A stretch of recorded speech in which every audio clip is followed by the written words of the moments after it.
Good morning and welcome to the Morning Scoop for Wednesday, March 23rd. This is your daily Buckeye fix. I'm Tom Orr. The spring game is in 24 days, the Notre Dame game in 164 days, the game against Michigan in 248 days.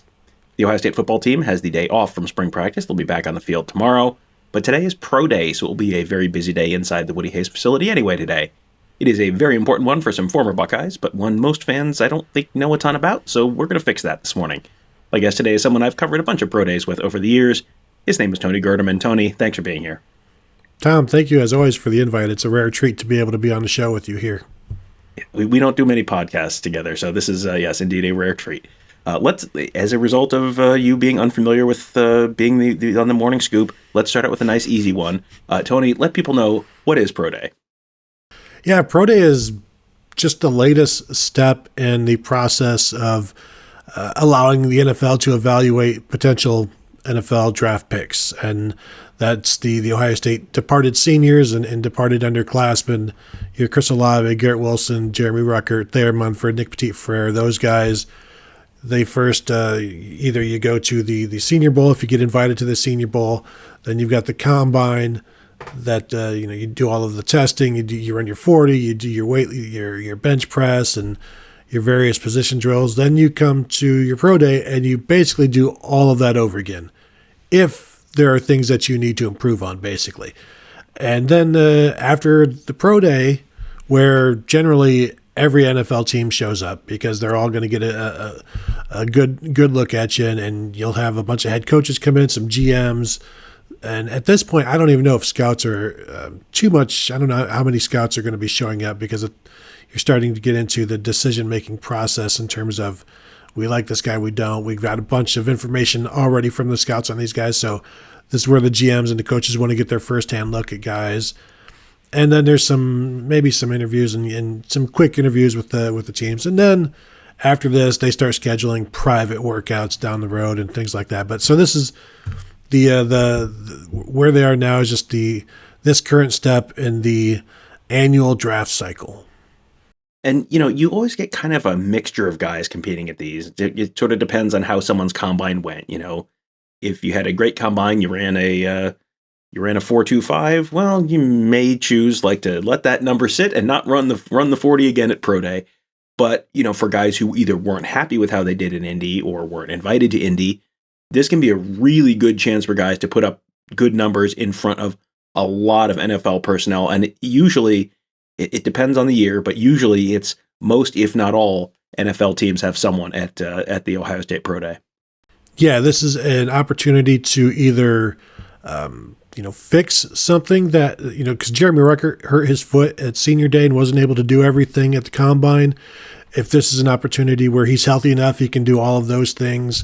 If, Chris Olave and Garrett Wilson, I'm going to assume they were happy with their 40s, both being sub 4.4 and showing, especially Garrett Wilson, there's no reason for him to run 40, although we've seen in the past that the Pro Days are generally considered fast tracks, and Ohio State has generally had what is considered a fast track, where your 40 time at your Pro Day is going to be faster than your 40 time at the NFL Combine.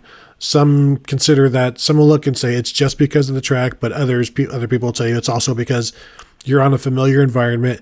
It is not, it's running the 40 at the Combine is just a completely different thing, because you're unfamiliar with it. There's so much pressure on that 140 or those 240s that you'll run. And so there's some comfort back at home, but also probably a little bit of a faster track as well to help them out. So these guys will have that opportunity. I don't expect Chris Olave or Garrett Wilson to do that, but they will catch the ball, go through passing drills. CJ Stroud will be able to help them out with that, and Cardale Jones. But yeah, this is just an opportunity. And for the guys who said no to the Senior Bowl, if you get an invite and you say no, that can really backfire on you, especially if your combine does not go well. And so you just got different theories in place in terms of, do you want to give the NFL as much of a look at you and risk injury, or do you want to give them as little a look at you, basically have them rely on game film, but then also this one sliver that you're going to give them, it better be your best sliver. And if it's not, then you can really hurt yourself. So it's just two different schools of thought. give them as much as possible because you have nothing to hide, or give them what you think you'll be your best showing. And so this is generally the opportunity for everybody to give their best showing, because it's a familiar place. You're surrounded by familiar people. You've got supporters there. You've got everything going in your favor, even though this is, as they say, the biggest job interview of their lives. And, we've talked in the past, when it was kind of combine time, we talked on one of the shows about the fact that the combine, the way they do it now, it's like a day full of interviews. And then because of TV, they want to put the 40 in prime time. So you spend your whole day talking to teams and doing interviews and all that kind of stuff. And then you have to perform at 7 at night or 8 at night or whatever time it is. That is not where you're set up for peak success. Like before a game, you're not going to be going through interviews with teams for the entire day before your game. Like you're going to be resting. You're going to be, you're sitting in the hotel room and then you're getting yourself geared up. That's a little bit more like what this is going to be. This is a little bit more, you're going to come out, you're going to run your time. You're not doing it at 7 at night. You're doing it at 10 in the morning or whatever time you're running. So you're a little bit more set up. That's probably another reason why you maybe see some better times in addition to all the other stuff you mentioned. You're generally not going to see a lot of like peak top of the first round guys doing a ton. I mean, we saw Dwayne Haskins throw a couple years ago.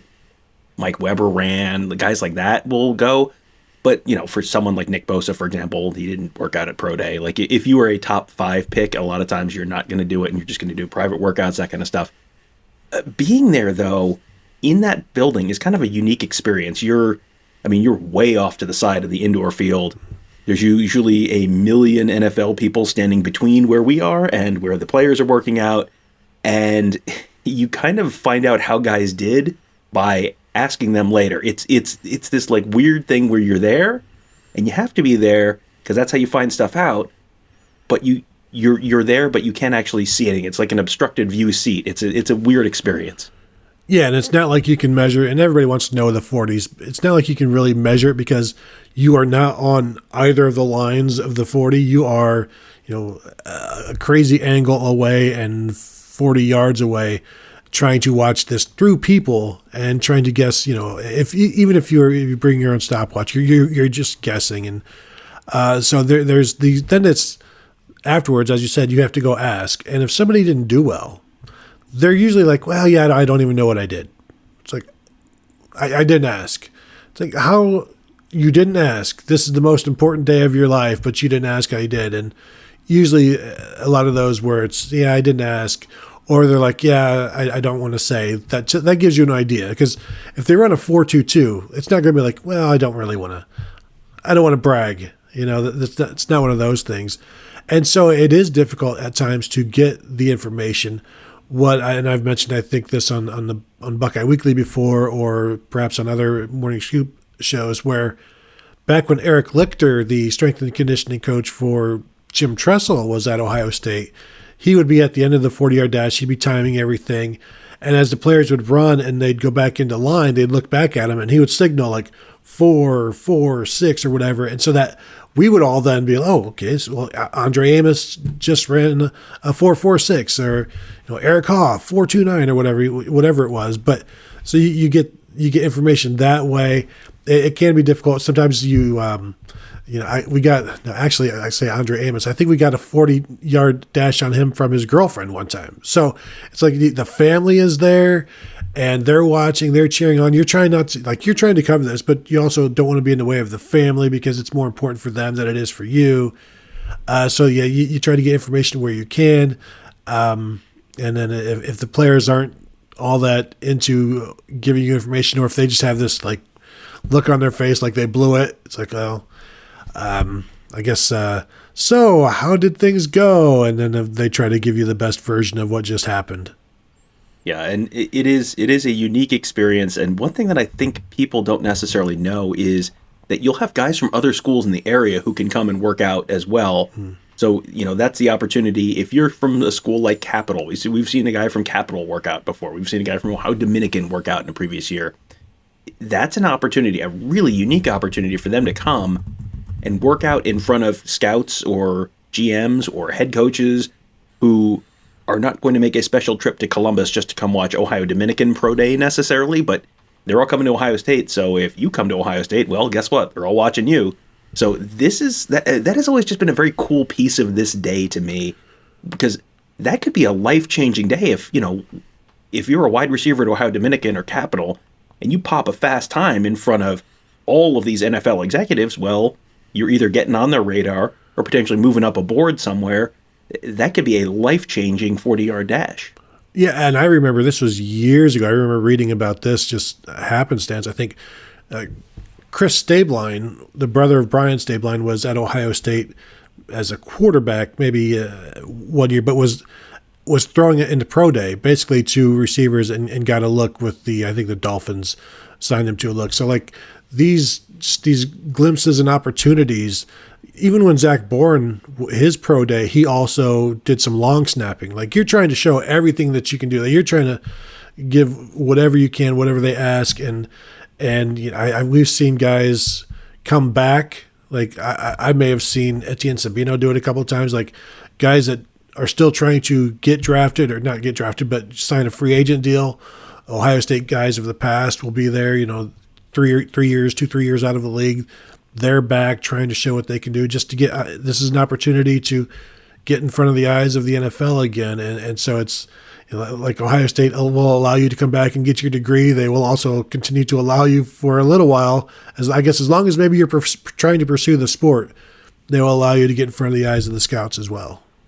And Cardale Jones is actually going to be back on Wednesday at the Woody. He's just throwing. I don't think he's attempting to win an NFL contract, but he's going to be back throwing. So CJ Stroud is going to be throwing for the Ohio State, wide receivers who are going to be working out, and might an NFL team or two keep an eye on CJ Stroud and maybe try and get a little ahead for their 2023 draft prep? Listen, maybe. Who's to say? There has not been a final list out for this year's pro day just yet in terms of who's going to be doing which drills. That's something, honestly, it feels like half the time they will decide the morning of, like, I don't think I want to do that. I'm not really feeling like I want to bench today, or whatever the drill is. But are there certain guys who you think might be able to really help themselves with a good day today? Yeah, I look at the offensive linemen who, like Thayer Munford had this Senior Bowl invite and didn't go. And so this is an opportunity for him to show some athleticism, get in front of the scouts, show them, and Nick Petit-Frere as well. Tyreek Smith, will he be doing some linebacker drills? This is something where a lot of these smaller defensive ends will also be asked to do linebacker drills. So will he be able to show that and showcase his athleticism? Does he have the bend? Does he have the burst? It will be interesting to see what Demario McCall is doing. Running back, receiver, defensive back. It's not unusual for the NFL to draft running backs and put them at defensive back, especially at Ohio State. When you look at Derek Combs, Butler Benote in the past, two guys who were drafted and then drafted to play defense as running backs. So those guys, I think it'd also be interesting just to watch and see what happens with CJ Stroud, because remember, Chris Olave and Garrett Wilson were catching passes for Justin Fields at his pro day, and it's interesting to see the feedback that comes from the guys who watch the younger guys, and not that it's their first look at them, but it kind of is, because really scouts don't need to look at sophomores, because they're busy enough looking at the draft guys. And so when they get their first look at people, it's like, oh, who is this? Oh, yes, okay, well, jot that mental note down. So, there's a number of guys, even Jeremy Rucker, maybe most of all, because of being injured and not being able to show what he can do. I don't know how healthy he will be for this, but if he is good to go, then I think he has an opportunity as obviously a pass-catching athletic tight end to show that.